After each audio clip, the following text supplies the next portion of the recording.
जब युधिष्ठिर राज सिंहासन पर विराजमान हो गए, तब धृतराष्ट्र गृहस्थ आश्रम से वानप्रस्थ आश्रम में प्रविष्ट हो वन में चले गए, अथवा ऋषियों के एक आश्रम से दूसरे आश्रमों में होते हुए वे वन को गए। उनके साथ देवी गांधारी और पृथा कुंती भी थीं। विदुर जी दावानल से दग्ध हो स्वर्ग सिधारे। इस प्रकार भगवान विष्णु ने पृथ्वी का भार उतारा और धर्म की स्थापना तथा अधर्म का नाश करने के लिए पांडवों को निमित्त बनाकर दानव दैत्य आदि का संहार किया। तत्पश्चात भूमि का भार बढ़ाने वाले यादव कुल का भी ब्राह्मणों के शाप के बहाने मूसल के द्वारा संहार कर डाला। अनिरुद्ध के पुत्र वज्र को राजा के पद पर अभिषिक्त किया। तदनंतर देवताओं के अनुरोध से प्रभास क्षेत्र में श्रीहरि स्वयं ही स्थूल शरीर की लीला का संवरण करके अपने धाम को पधारे। वे इंद्रलोक और ब्रह्मलोक में स्वर्गवासी देवताओं द्वारा पूजित होते हैं। बलराम जी शेषनाग के स्वरूप थे, अत उन्होंने पाताल रूपी स्वर्ग का आश्रय लिया। अविनाशी भगवान श्रीहरिध्यानी पुरुषों के ध्येय हैं। उनके अंतर्धान हो जाने पर समुद्र ने उनके निजी निवास स्थान छोड़ शेष द्वारकापुरी को अपने जल में डुबा दिया।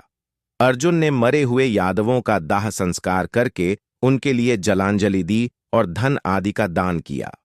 भगवान श्री कृष्ण की रानियों को, जो पहले अप्सराएं थीं और अष्टावक्र के शाप से मानवी रूप में प्रकट हुई थीं, लेकर हस्तिनापुर को चले।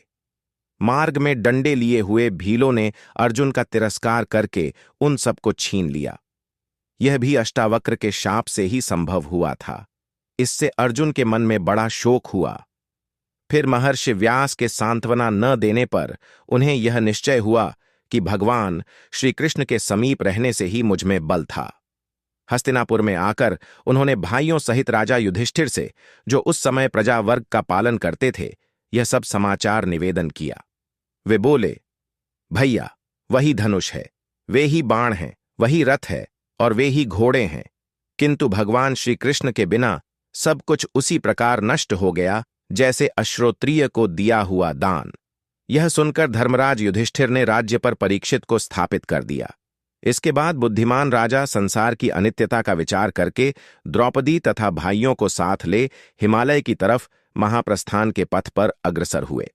उस महापट में क्रमशः द्रौपदी, सहदेव, नकुल, अर्जुन और भीमसेन एक एक करके गिर पड़े। इससे राजा शोकमग्न हो गए। तदनंतर वे इंद्र के द्वारा लाए हुए रथ पर आरूढ़ हो दिव्य रूपधारी भाइयों सहित स्वर्ग को चले गए। वहां उन्होंने दुर्योधन आदि सभी धृतराष्ट्र पुत्रों को देखा। तदनंतर उन पर कृपा करने के लिए अपने धाम से पधारे हुए भगवान वासुदेव का भी दर्शन किया।